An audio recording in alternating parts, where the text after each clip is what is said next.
Привет, друзья! Сегодня у меня пиво из рубрики прямо из Бельгии от пивоварни TOY Brouwerij.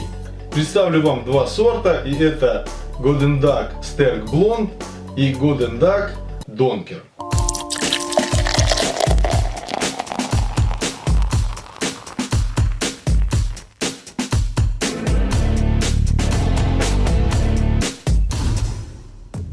TOY Brouwerij – пивоварня из города Кортрайк в бельгийской провинции Западная Фландрия. Расскажу о истории ее создания. Все началось как эксперимент в 1998 году.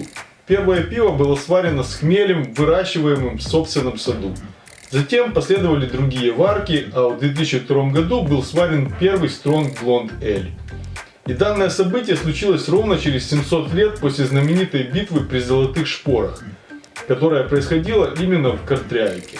История очень интересная, и я не удержусь, чтобы ее не рассказать. В 13 веке Фландрия находилась под оккупацией Франции, но фландрийцы подняли восстание за свою независимость.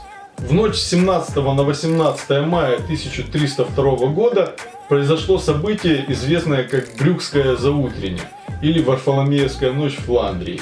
Вооруженные повстанцы проникали в здания, где жили французы, и убивали их. Чтобы определить национальность, фламандцы требовали от подозреваемых произнести на нидерландском языке фразу «Schild e vriend», что означает «щит и друг». Французы, не владеющие языком или произносящие фразу с сильным акцентом, убивались на месте. В ходе этой резни погибло не менее 4000 человек. С моим произношением, наверное, исход был бы таким же печальным, хотя я и не француз. Далее все переросло в противостояние между фламандской армией, представляющей собой по сути ополчение, и армадой тяжелой рыцарской конницы французов. Силы были явно не равны, но неистовая воля к независимости совершила чудо. Фламандцы успели подготовиться, выкопав на поле целую сеть канав. В итоге тяжелая конница французов завязла в ямах и грязи. Пока рыцари пытались выбраться из западни, фламандская пехота пошла в атаку. Военную элиту Франции сбрасывали с коней и добивали годендагами. Годендаг представлял собой тяжелую дубину в рост человека с расширявшимся вверху древком, окованным железом и снабженным острым шипом. Слово «Годендаг» в буквальном переводе означает «добрый день». С чувством юмора у фламандцев все было в порядке. В общем, французы стали отступать, а фламандцы преследовали их.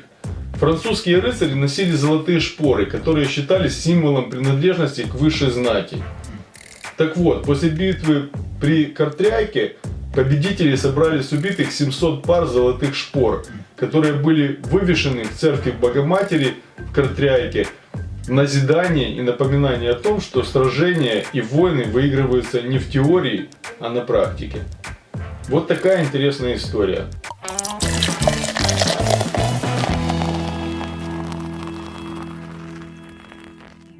Так вот, пиво пивоварни TOY Brouwerij было названо в честь того самого оружия, повлиявшего на исход битвы, а именно Godendag. После домашних экспериментов с варками пива будущий основатель пивоварни Herst TOY, кстати имеющий профильное образование, оказался в знаменитом центре по солоду и пивоварению университета Лёвена. Здесь он работал несколько лет в качестве исследователя по темам пива и консультанта по пивоварению нескольких пивоваренных заводов. В этот период он задумался о собственной пивоварне. В конце концов, в 2009 году началось строительство нового варочного цеха и пивоваренного завода. Это заняло долгих 3 года, но сегодня варочный цех пивоварни способен производить 3 варки по 15 гектолитров в день. Перейдем к нашему пиву.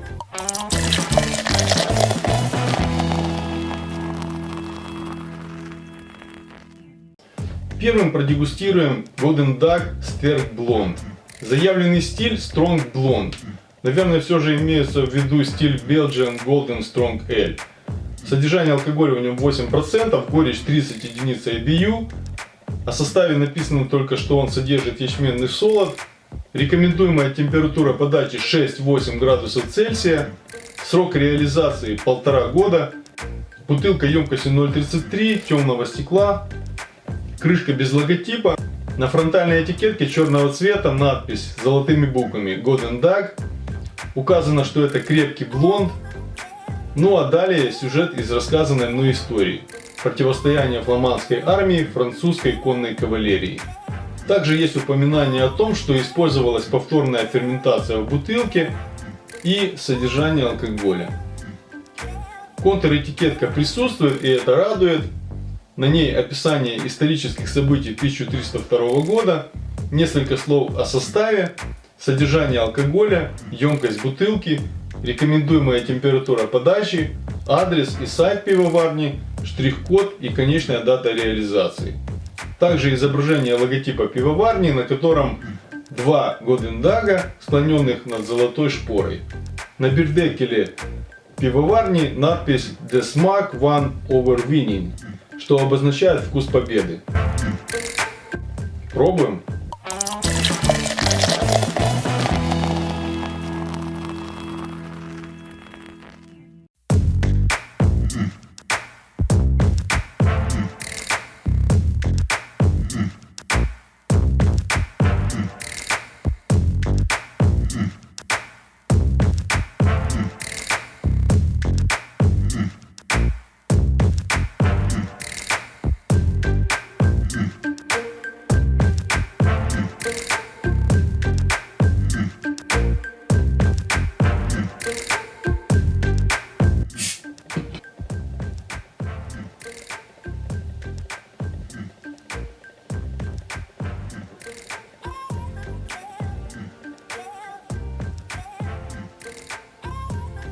Пиво бледно-желтого цвета, золотистое, прозрачное практически, с очень активной карбонизацией, которая наиболее сильно себя проявляет в середине дна бокала. Там по аналогии с бокалом Дюбеля выгравирована буква Ж. Вот она дает вот такое скопление пузырей, которые поднимаются очень активно вверх. Пенная шапка белого цвета, разнородной структуры, очень устойчивая, всегда оставляет бельгийские классические кружева. Что-то мне напоминает этот сорт. Вам ничего не напоминает? В аромате солодово-зерновая сладость, дрожжевые фруктовые фенолы груши, яблока, банана, персика и ананаса. С перечными нотами, хмелевым фоном травяных и цветочных ассоциаций, некоторым прикосновением лимона, медовыми нюансами. Вкус у него чистый, солодовый, с освежающим характером, сладкими фруктовыми эфирами и ощутимой хмелевой горечью травяного характера, акцентированными перечными фенолами и дрожжевой кислинкой с намеком на банан. Характер очень освежающий, тело среднеплотное, послевкусие сухое, с небольшим потеплением алкоголя.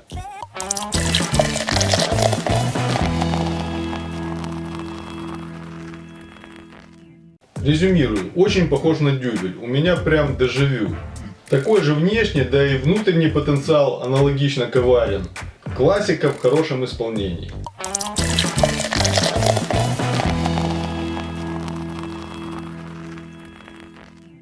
Следующий сорт Golden Dug Donker. Позиционируемый стиль Strong Дюбель.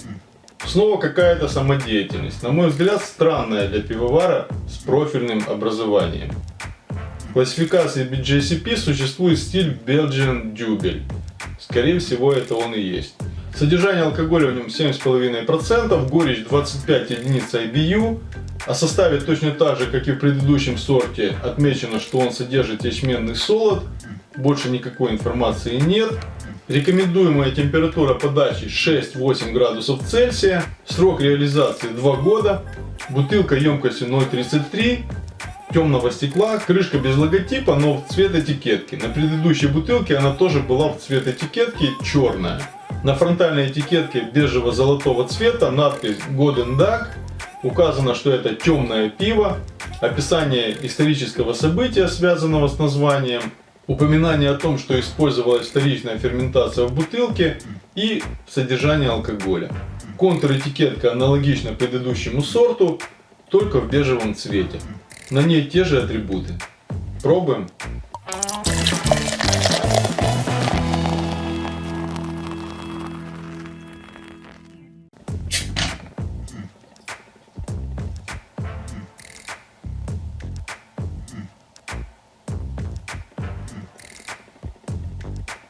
Цвет у пива темно-янтарный, почти коричневый, с рубиновыми просветами.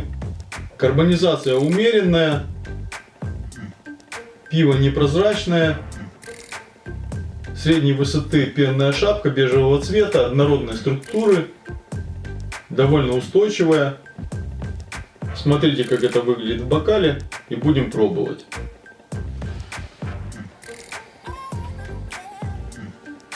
Аромат сложносоставной, солодовый, с доминированием карамели, тонами черного шоколада, кофе, ореховыми нотами, нюансами коричневого сахара и солодки, а также тостов. Здесь ассоциации с цукатами, ликерными конфетами, сушеными бананами и изюмом. Легкое проявление пряностей напоминает белый перец, гвоздику и кориандр, намеки на корицу. Во вкусе солодовая сладость в карамельных и слегка жареных проявлениях с медовыми нотами. Здесь коричневый сахар, сухофрукты, сушеный банан, изюм, курага, чернослив. Далее черный шоколад и намеки на кофе. Корень солодки, ореховые ноты. Хмелевая горечь легкая и мягкая, цветочно-травяная, где-то землистая, в балансе с пряными перечными нюансами и намеками на горячие тосты белого хлеба. Тело среднеплотное, мягкое и гладкое. Алкоголь благородный, проявляется очень мягко и по-зимнему согревающе. В послевкусии приятная сладость с жарено-карамельным сухофруктовым профилем долго тянется в подстраховке переплетения мягкой горечи черного шоколада, окутанной деликатным прикосновением пряностей.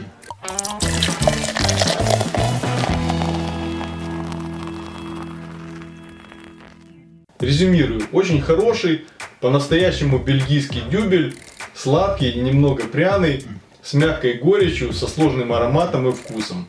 К тому же достаточно сухой на финише. Но проявление горечи в послевкусии не совсем типично для стиля.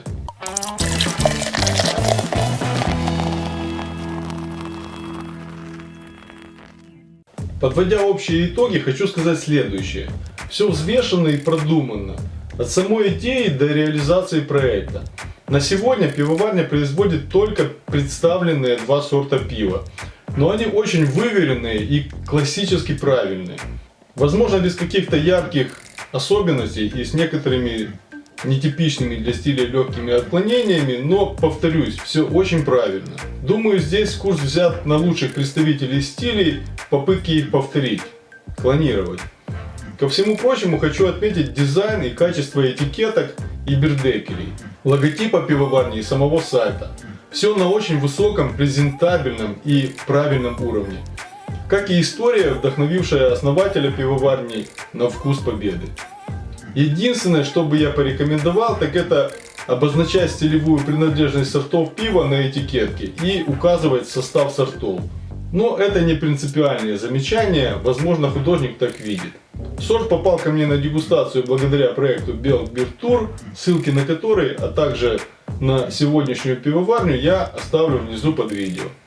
А на этом у меня все. Пейте правильное пиво, подписывайтесь на мой канал, присоединяйтесь к моей группе в ВК, ссылка внизу.